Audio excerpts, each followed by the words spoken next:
It's obvious that you listen to this show to hear about and support other people's dreams. But what about yours? What is your dream project?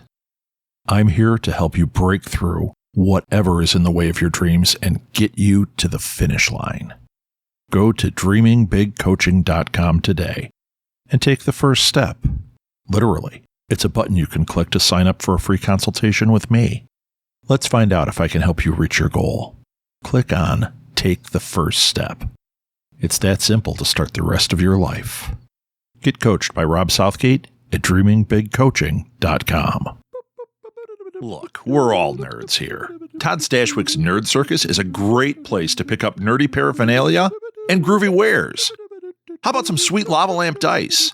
Or maybe a funky 70s Rec Room Nerd Circus dice box?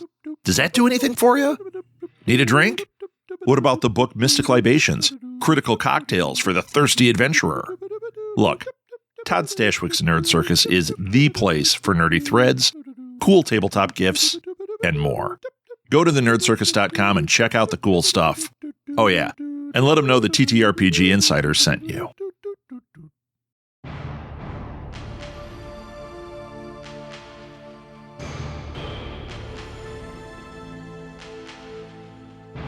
Welcome back to the second episode of TTRPG Insider. TTRPG Insider is a podcast about, shockingly enough, tabletop role-playing games. Well, more specifically, about the amazing people that create TTRPGs. Every episode, I interview someone who's involved in the making of games that we all love to play. But I want to hear their stories of the lives of the game makers, not just a description of their game.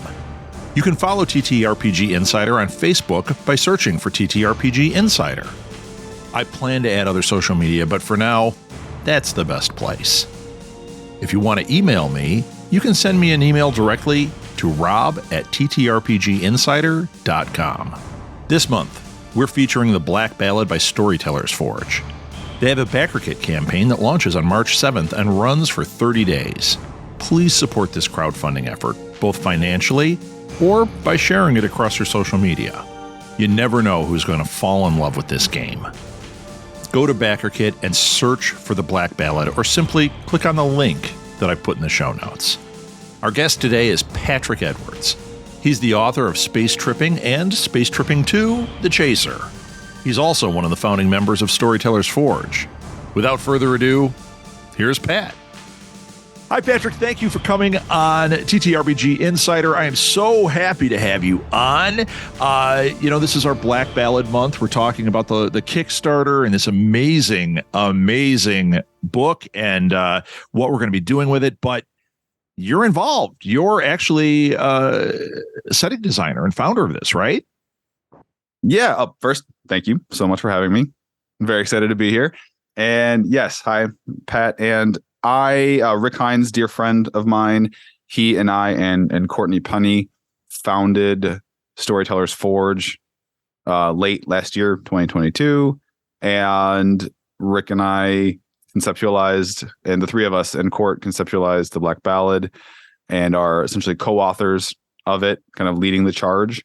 And same with Red Opera. That's how we all kind of came together. Yeah, that was our first and Red Opera. joint. I had Rick on a different show talking about Red Opera. What a great project that was. So this actually, I think, might be greater. Don't tell everybody involved in Red Opera. I think this thing is amazing. So why don't you give us a little bit of your history? Sure. So for those of you who don't know me, I am a professional writer. I started with novels. I have an ongoing science fiction comedy series called Space Tripping. There's 2 out in the world, and the 3rd is in production. That's how I got started in this, in the writing world. And I've done a little screenwriting. I've had some short films made. I do podcasting, live streams, and I've always been, not always, but I've been a fan of TTRPGs, listening to real play shows and playing them. Definitely came into it later than a lot of people that are into the hobby. You know, I feel like most people, it's something their story is. I grew up playing them. I've loved them forever. I had the books when I was 10. I definitely came into it later in life, in my 20s, and immediately fell in love. Like, this is what I've been missing all my life. This is I'm gonna make this my whole identity now. and Rick Hines and I, both of our first novels were published by the same publisher. And we're both from Chicago. And I was still living in Chicago at the time that my first one came out.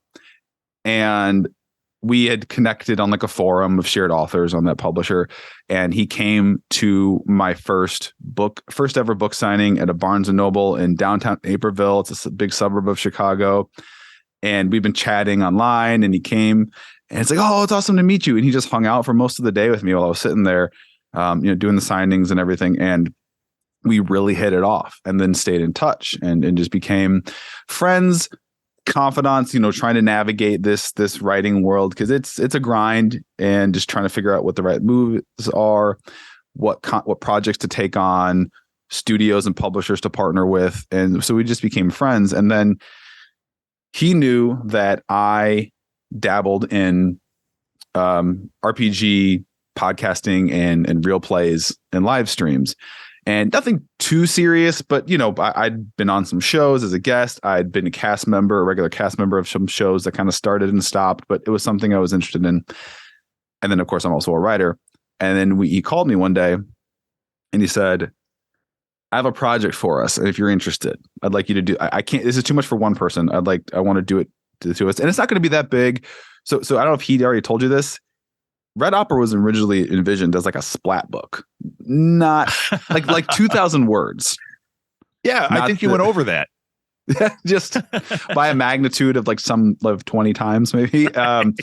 No, and more than that actually. It just blossomed, and then we started writing because we were adapting this album, and we kept having ideas. And then before we knew it, we'd written the first manuscript, like the first draft, with a beginning, middle, and end in just a few short months. I think less than 3 months, maybe 2 months. We hammered that out, and we were like, whoa, we have a thing here. Yeah. So, and then we brought on some partners, some studios, some artists, and for kind of our debut. Now there are, plenty of huge, massive crowdfunding campaigns that are doing hundreds and hundreds of thousands and over $1 million. For us, kind of our debut, it was pretty successful. It raised about 170,000, 168,000 on Kickstarter. And then that's just kind of us coming out of nowhere. Right. So for us, and that kind of launched. And since that time, we each have had a number of other projects we've worked on, been writers. I know Rick has written the official RPG adaptation of The Crow, those movie franchises. I got hired by a great company called Wider Path Games to do an RPG adaptation of a fantasy book series called Songs of Chaos. That's coming out later this year. It was funded last year. And we've done a bunch of other small gigs. At this point, we've both have 5 or 6 RPG publications either out in the world or in production where we've turned in our writing. And sure, it's going. And we decided we wanted to kind of build our own thing. That was kind of how we got started in the book publishing world, as too. We partnered with a publisher, but it's not a traditional publisher. It's you kind of got to do like a crowdfunder type thing to get your book out, the first book out there. That was each of our first novels. We had to do the crowdfunding hustle and the grind of going after everyone. So we've both are really on the same page of, we're just kind of workhorses, put our heads down, get it done, get your words turned in, and then get out there and hustle and sell the thing. Yeah. And so we decided we wanted to be not reliant on anybody else. We wanted to kind of control our own destiny. So we created Storytellers Forge for the Black Ballad, and that's going to be our sort of flagship launch. And we already have a number of projects after that planned and scheduled out. Yeah, really exciting projects. But we got to make this one work. We got to get this Kickstarter working. Right. So if you're somebody out there that loves RPGs, you love, D&D 5e, it's 5e that this is, right? It is 5e compatible. Right. But we don't, I would say we definitely, especially with the OGL stuff that happened at the beginning of the year. Right. What's the language rating on the show, Rob? I have an anvil sound effect, so go ahead and let it fly. No, I can censor. So my natural mode is a sailor. That being said, I have small children, so I can turn on the filter if I need to. But with the OGL, we made a decision to be very, very minimal with Right. things. And in general, that's just more interesting because why? That's boring. That's lazy. That's dull. It's not interesting. Just grab a ready-made monster or spells. Like, no, screw that. Let's make original content. Let's make original creatures. Let's make original abilities. So it is darn close to system agnostic. It is definitely, I'd say the shortest path is going to be 5e. It's going to be most compatible with 5e, but we definitely are put a lot of effort into making it. You would not have to work very hard to play this on Pathfinder or any number of settings where we try to, when in doubt, our kind of unofficial rule behind the scenes is when in doubt, make up something new, be original. Don't just take something off the shelf. Yeah, I love that. I knew that from reading all your stuff and from knowing you guys, but I wanted it to be clear to people because I know that's like the number one question. Like, well, can I use it with this? Can I use it here? Mm-hmm. Oh, is it just in this box? I'm mad at Dungeons and Dragons. I don't want. Okay, everybody settle down.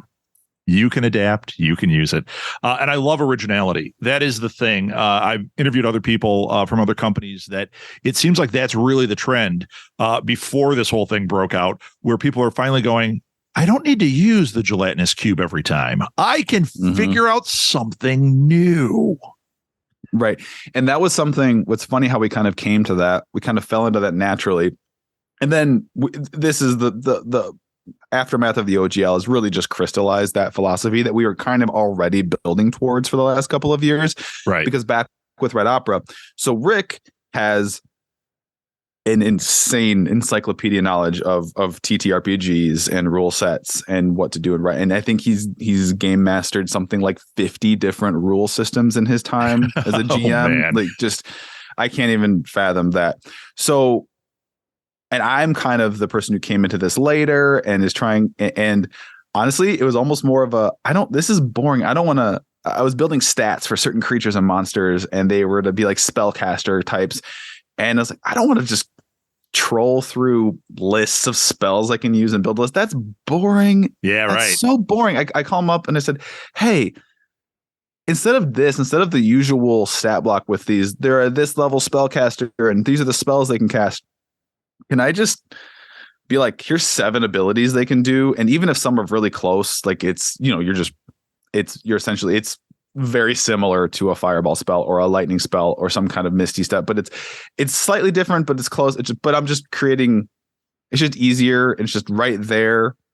Just, they can do this. They can do this. He's like, yeah, that's actually better. If you want to do that, I'm like, yeah, I'd rather do that. I would rather sit here and think of 7-8 original abilities that an enemy can do than try and build a menu and troll through this. That seems just so boring to me. And as a GM, as someone, if I got something, I would be more excited than saying like, okay, I'm familiar with all these spells. I know what they can do. I would be more excited to be like, what is ice grip? Oh, what is that? Okay. It's kind of similar to this. Oh, that's cool. What is, yeah, it's almost like you get to play along and discover new things. Yeah, I know. I'm completely with you. I always say, even with video games, I know people that they love to sit there and work the stats at the beginning and build their character and give it a beard, take away its beard. And all. Boring as hell to me. Let me have something different. Let me have something original. Let it be random. Like, I love that. And I know that that's counterintuitive to some players. Like, I played with some guys who the one guy was obsessed with stats, like, and he was the guy that he would pull spells out of nowhere that the GM would have like, okay, we got to look it up and see if it'll apply on this, because this is from some issue of Dragon magazine 300 years ago that has oh my God. For me, too much work. I want to play. I want to have fun. I want to play in the sandbox. I want to tell the story or experience the story. That's what it's about. Absolutely. And that's what I've described. So a lot of people, I did not come up in a super nerdy environment. And so a lot of people in my life I'm kind of their first entry into my nerd fandom. I was a jockey kid, played sports and all of that. But always kind of felt different than a lot of my teammates, just from it's like, I like doing this. I like doing the sportses and the weightliftings and all that. But also I really am into Star Wars and Marvel and comics and things. And there was a little bit of that when I was a kid growing up, but it didn't really start being like cool or mainstream till I was an adult. And so people are like, D&D, isn't that like crazy? And there's a million rules, or TTRPGs, and there's just so much. I said, honestly, if you got one person who knows what they're doing, all you have to do is come to the table with kind of an openness and a willingness to be silly, be heartfelt, buy in, and just commit to your character. And really all it is don't overthink the mechanics of it. It is, I would say, it's collaborative improv storytelling. You're going to tell a story together. And a good GM is going to give you the boundaries as you're playing. They're going to tell you, like, no, you really can't do that. And then you go, okay, fine. Yeah. I'm famous for stealing pants, because I figure if I run across a thief or something and I steal their pants, they're more likely to like, okay, I'm going to just like not encounter you again. That's my big thing. And then it always throws the GMs too. They're like, okay, you stole their pants. Well, I guess it's a -4 for, like, it's really funny. I love to do that kind of stuff. Yeah. I have this little rule for myself as a GM where I try to almost never say no, but sure, go ahead, do it. Do the thing. And this takes more work. This takes more mental work. And you've got to be really comfortable with yourself on your ability to adapt on the fly. Because I've said it a million times on podcasts and interviews. There is no force more chaotic in the universe than a group of RPG players. More chaotic, more unpredictable. Right. It doesn't matter. The worst thing you can do is try to put the campaign on too strict of rails, because it's not. It's just, and then everyone's going to be frustrated with each other. So I try really hard to always like, oh no, like, and I can see it sometimes when players are asking, like, he's going to say no, you can't do that. I'm like, sure, go for it. And then my mind started really, it's like, okay, what are going to be the consequences of this? Yeah, what happens when I say yes? Yeah. Yeah. And then kind of go from there. And how can I still, even if I intended for you to go down this path to get to the objective, I almost relish in the, okay, you've thrown me a curveball. How am I still going to get you back around to where I need you to go? That's fine. We're going to figure it out. Last night, and I was telling you, before we started recording, I was doing a guest DM session, and I had, as kind of a last minute, asked to come be a guest DM on this show. And I had to throw together a one shot in less than 24 hours. And a lot of it, I kind of had to improvise on the fly to live streaming in front of an audience. And it went really great, but just because it's, you know what, I was just more focused on, these are the main beats, and kind of in the moment. I'll just tell you, they were playing this game at a casino, and I had this thing in my head. It's like, okay, I always like to have I call them like levers or levers I can pull for myself. Like if blank, pull this lever in case of a. And I was like, if the game feels like it's dragging or people aren't enjoying it too much, I have this lever I can pull. Where this table next to them, there's a fight and someone gets thrown into their table and the chips spill everywhere. And I knew it was going to work because they had already established that this party, there's a couple people that were going to have some sticky fingers. And so I knew it, because all I wanted them to do was get enough chips to buy their way to the next thing of the adventure. So they could win it. But if I felt like that was dragging, I'm just going to have the tables to get knocked over. And then I knew it. I knew at least two of these players were going to be the sticky fingers types. I'm like, and they're thinking, oh, I'm going to try. Am I going to, like, is he going to allow me to steal? I'm like, yeah, go for it. They're like, roll, yeah. But I'm like, it doesn't matter what your sleight of hand is, you're getting it. I don't care. Right. And, it's amazing. You got a 1. That's exactly what you needed. Yeah. They're just so busy on breaking up the fight. They don't even see it. Yeah, you're good.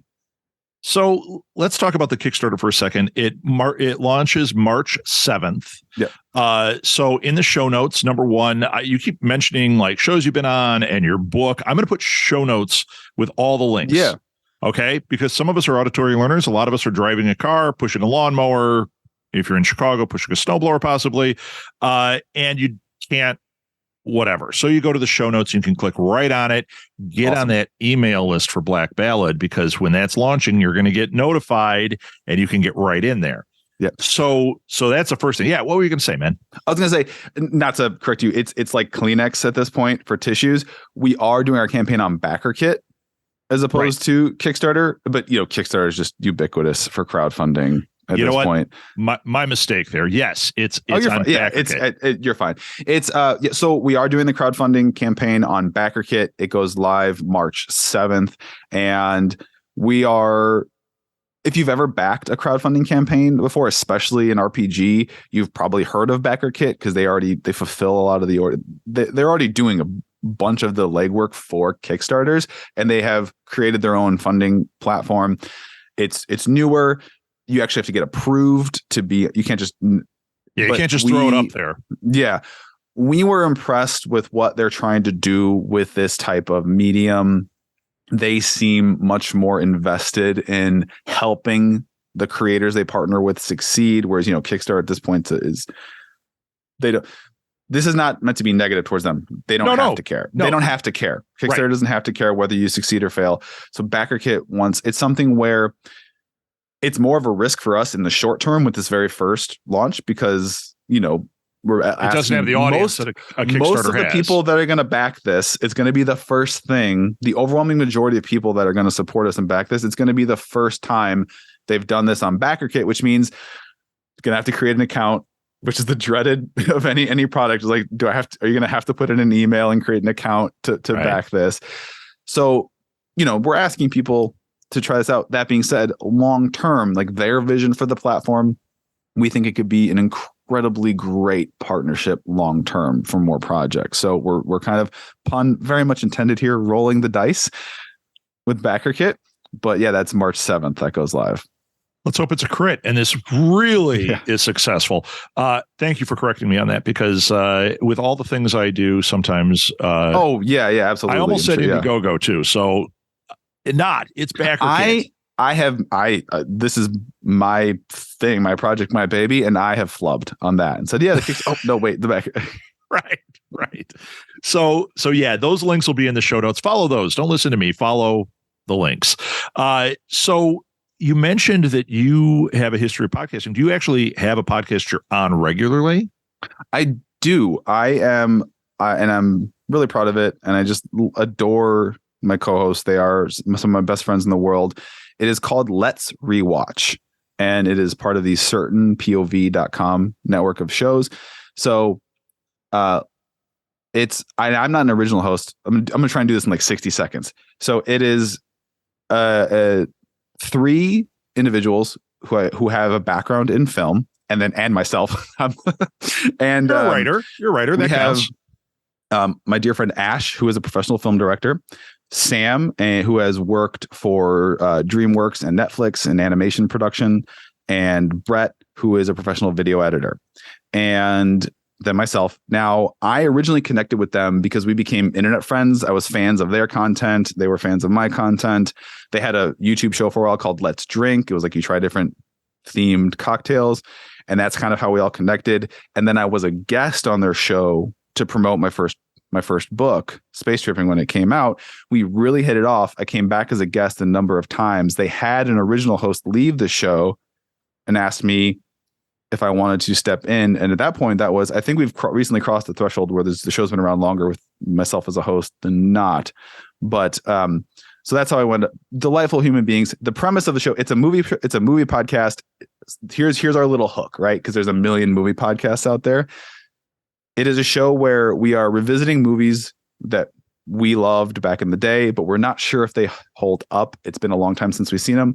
The format is this, and it takes a while to record an episode, but the format is we record the first half of the show having not watched the movie. We have not watched it yet. Okay. So it's about a half an hour discussion. We have someone we always have someone that rotates around us who is the like official host, and they've done a little bit of research on like cast, box office, some trivia. And we have a chat. Have you seen this before? Have you never seen this? We have to have a guest on. What do we think? What are our and then we do predictions. We pause the recording. We go watch the movie right then and there. We all just throw it up on our respective devices. As soon as it ends, we hop back into the call and hit record and have a discussion.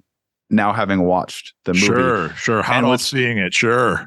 And what's really fun is we get feedback from listeners, and they really enjoy it, find it funny or fun when people's predictions are either super spot on, having not seen it, or way off base, or when our energy, there was those where energy is very different because either we had very low expectations and we were blown away, or we had high expectations and then we came back saying, there's a couple out there that are notorious where some of us have been like, oh, I'm so excited to see this. Da-da-da. I love this movie when I was a kid. Da-da-da. Pause recording, come back.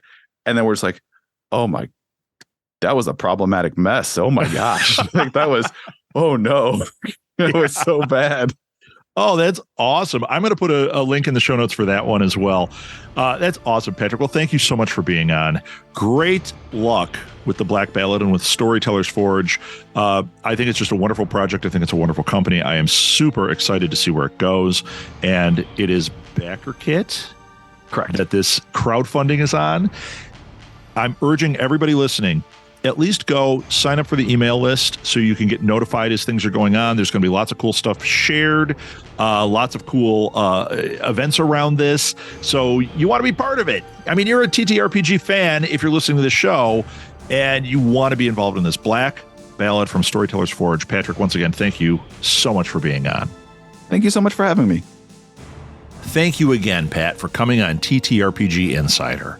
I encourage everyone listening to buy his books, Space Tripping and Space Tripping 2.